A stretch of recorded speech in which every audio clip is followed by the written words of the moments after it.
Hello my dear friends, Varalakshmi వ్రత special ప్రసాదాలు 10 రకాల ప్రసాదాలని చాలా ఈజీగా పండగ రోజున ఎలా ప్రిపేర్ చేసుకోవాలో చూపించానండి. వీడియో లాస్ట్ వరకు చూడండి. మరిన్ని వీడియోస్ కోసం మన ఛానల్ని తప్పకుండా లైక్ చేయండి, సబ్స్క్రైబ్ చేయండి. ఈ వీడియోని మీ ఫ్రెండ్స్కి, మీ ఫ్యామిలీ మెంబర్స్కి తప్పకుండా షేర్ చేయండి. ఈ రెసిపీస్ అన్నీ కూడా చాలా తక్కువ టైంలో చాలా సింపుల్గా ప్రిపేర్ చేసుకోవచ్చు. ముందుగా బెల్లం పరమాన్నాన్ని ఎలా ప్రిపేర్ చేసుకోవాలో చూసేద్దాం. ముందుగా కుక్కర్లో 1 కప్పు వరకు బియ్యం, అరకప్పు వరకు పెసరపప్పును నీట్గా వాష్ చేసి 3 విజిల్స్ వచ్చే వరకు కుక్ చేసుకోవాలండి. ఆ తర్వాత అందులో పాలు ఇలా యాడ్ చేసుకోవాలి. 3 కప్స్ వరకు పాలను యాడ్ చేసి కొంచెం కుక్ అయిన తర్వాత ఒక 1.5 కప్ వరకు బెల్లాన్ని యాడ్ చేయాలి. మీరు కావాలంటే బెల్లం సిరప్ కూడా యాడ్ చేసుకోవచ్చు. బెల్లం అంతా కరిగిన తర్వాత ఇందులో వేయించుకున్న డ్రై ఫ్రూట్స్ అలాగే నెయ్యిని యాడ్ చేసుకుంటే ఎంతో టేస్టీ అయిన బెల్లం పరమాన్నం రెడీ అయిపోయింది. మన సెకండ్ రెసిపీ వచ్చేసి అల్లం గారెలు. నైట్ అంతా నానబెట్టుకున్న పప్పుని ఇలా రుబ్బుకోవాలండి. మనం మంచిగా రుబ్బుకొని బాగా బీట్ చేసుకోవాలి పప్పు అనేది. అప్పుడు మనకి ఫ్లఫీగా వస్తుంది. ఇందులో సన్నగా తరిగిన అల్లం ముక్కలు, పచ్చిమిర్చి, కొత్తిమీర, కరివేపాకు అలాగే రుచికి సరిపడినంత సాల్ట్ యాడ్ చేసుకోవాలి. ఉల్లిపాయలు యాడ్ చేయకూడదండి, ఎందుకంటే మనం ప్రసాదంగా ప్రిపేర్ చేస్తున్నాం కాబట్టి ఉల్లిపాయలు అనేవి స్కిప్ చేసేయాలి. చూడండి, పిండి అనేది బాగా ఇలా బీట్ చేయడం వల్ల మనకి మంచిగా వస్తాయి గారెలు అనేవి. పిండిలో నేను ఎలాంటి సోడా యూస్ చేయలేదండి, మీరు కావాలంటే సోడా యూస్ చేసుకోవచ్చు. స్టవ్ పైన ప్యాన్ పెట్టుకుని బాగా ఆయిల్ హీట్ అయిన తర్వాత తడి చేత్తో కానీ లేదా ఒక కవర్ పైన కానీ మనం ఇలా గారెలను ఒత్తుకోవాలండి. ఆయిల్లో యాడ్ చేయాలి. ఆయిల్లో యాడ్ చేసేటప్పుడు చాలా జాగ్రత్తగా ఉండండి. చూడండి, గారెలన్నీ కూడా ఇలా ఆయిల్లో వేసిన తర్వాత మీరు నీట్గా చెయ్యి అనేది పొడి క్లాత్తో తుడుచుకోండి. ఎందుకంటే మనకి వాటర్, చేతికి ఉన్న వాటర్ అందులో పడితే మళ్ళీ మన మీదకే కదా వస్తాయి. అఫ్కోర్స్ త్వరగా వంటలు చేయాలని ఉంటుంది. సో చాలా జాగ్రత్తగా మీరు ప్రిపేర్ చేసుకోండి. చూడండి, గారెలు అనేవి ఈ విధంగా గోల్డెన్ బ్రౌన్ కలర్ వచ్చేంత వరకు ఫ్రై చేసుకుని మనం సర్వింగ్ బౌల్లోకి సర్వ్ చేసుకుందామండి. మన సెకండ్ రెసిపీ వచ్చేసి అల్లం గారెలు రెడీ అయిపోయింది. ఇప్పుడు నెక్స్ట్ రెసిపీ ఏంటో చూసేద్దాం. చూడండి, థర్డ్ రెసిపీ వచ్చేసి పెరుగు వడలు ఎలా ప్రిపేర్ చేసుకోవాలో చూసేద్దాం. చూడండి, ఆల్రెడీ మనం అల్లం గారెలకి పిండి రుబ్బుకున్నాం కదా, అందులోని సగం పిండిని ఎలా తీసుకుని ఇందులో జీలకర్ర యాడ్ చేసి బాగా బీట్ చేసి రెడీగా పెట్టుకుందాం. చూడండి, గారెలు అనేవి ఇలా మనం ఆయిల్ యాడ్ చేసుకుని బ్రౌన్ కలర్ వచ్చేంత వరకు ఫ్రై చేసుకోవాలి. ఇక్కడ ఒక చిన్న టెక్నిక్ అయితే ఉంది. ఒక బౌల్ తీసుకుని అందులో కొద్దిగా వాటర్ని యాడ్ చేసి 1 స్పూన్ వరకు పెరుగు అలాగే సాల్ట్ యాడ్ చేసి మనం ఫ్రై చేసుకున్న గారెలను ఇందులో యాడ్ చేసుకోవాలండి. ఇలా చేయడం వల్ల మనకి జ్యూసీగా వడలు అనేవి చాలా బాగుంటాయి.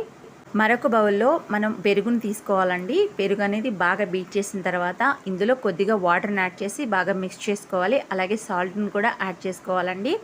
ఇప్పుడు మనం ముందుగా నానబెట్టుకున్న ఈ వడల్ని చేతితో ఒక 80 to 70% వరకు మనం ఇలా స్క్వీజ్ చేసుకుని తాలింపు వేసుకున్న పెరుగులో ఈ వడల్ని యాడ్ చేసుకుని ఒక 15 మినిట్స్ అలా పెట్టేస్తే చాలు. ఇలా చేయడం వల్ల వడలు అనేవి చాలా టేస్టీగా, జ్యూసీగా ఉంటాయండి. థర్డ్ రెసిపీ పెరుగు వడలు రెడీ అయిపోయిందండి. సో నచ్చితే తప్పకుండా లైక్ చేయండి, వీడియోని మర్చిపోవద్దు. మరిన్ని వీడియోస్ కోసం మన ఛానల్ని తప్పకుండా సబ్స్క్రైబ్ చేయండి. ఇప్పుడు ప్రసాదాల్లో ఫోర్త్ రెసిపీ వచ్చేసి సగ్గుబియ్యం పాయసం. ముందుగా స్టవ్ వెలిగించి ప్యాన్ పెట్టుకుని అందులో అరగంట పాటు నానబెట్టుకున్న సగ్గు బియ్యాన్ని 1 కప్పు వరకు యాడ్ చేసుకోవాలండి.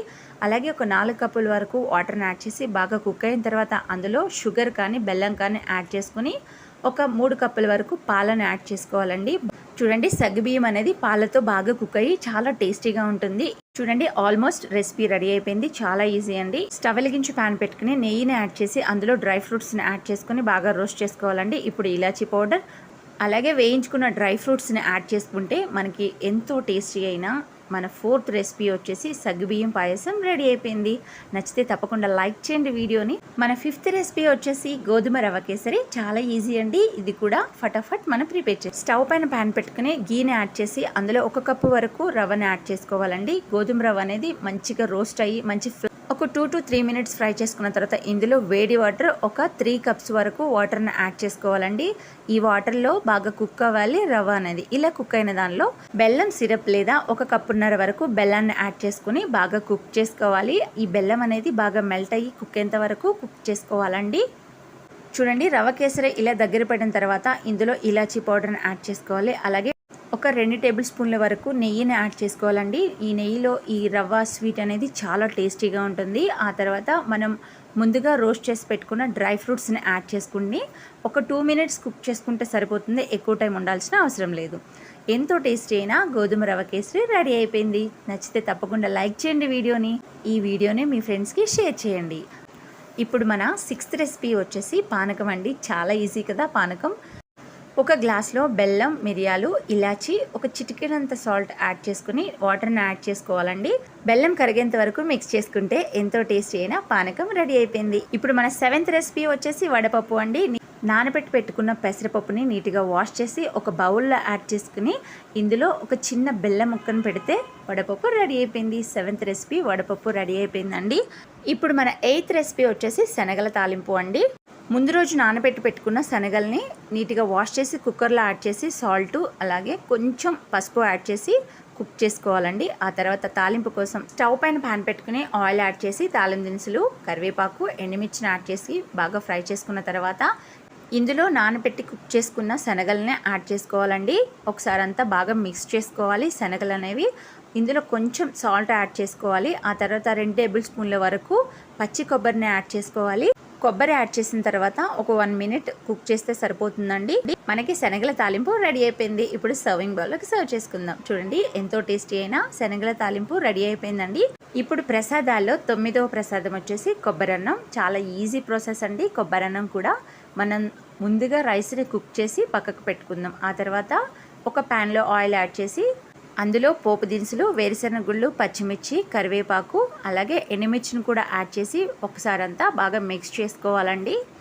ఆ తర్వాత ఇందులో ఒక అరకప్పు వరకు పచ్చి కొబ్బరిని యాడ్ చేసుకోవాలండి. కొబ్బరి యాడ్ చేసి ఒకసారి అంతా మిక్స్ చేసి ఒక 2 మినిట్స్ ఫ్రై చేసుకున్న తర్వాత మనం ఉడికించిన అన్నాన్ని యాడ్ చేసుకోవాలండి. ఆ తర్వాత ఇందులో రుచికి సరిపడినంత సాల్ట్ యాడ్ చేసుకుని సర్వింగ్ బౌల్లో సర్వ్ చేసుకుందామండి.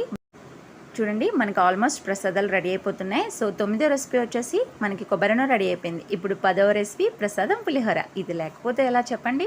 ప్రసాదాలు అంటేనే పులిహోర కంపల్సరీ ఉండాలి కదా. ఇప్పుడు స్టవ్ వెలిగించి పాన్ పెట్టుకుని ఇందులో ఇక్కడ చూపిస్తున్న ఇంగ్రీడియంట్స్ అన్నీ కూడా యాడ్ చేసుకోవాలి. అంటే ఆయిల్ యాడ్ చేసి ఆ తర్వాత మనకి పులిహోరకి కావాల్సిన తాలింపులన్నీ కూడా యాడ్ చేసుకోవాలండి. పులిహోర తాలింపు దినుసులు, పచ్చిమిర్చి, ఎండుమిర్చి, కరివేపాకు, వేరుశెనగ గుళ్ళు యాడ్ చేసి బాగా ఫ్రై చేసిన తర్వాత అందులో లాస్ట్లో మాత్రమే మీరు కొంచెం పసుపుని యాడ్ చేసి మిక్స్ చేసుకోవాలి. ఇప్పుడు ఉడికించిన అన్నాన్ని ముందుగానే ఆరబెట్టుకుని అందులో ఆయిల్ యాడ్ చేసుకోవాలండి.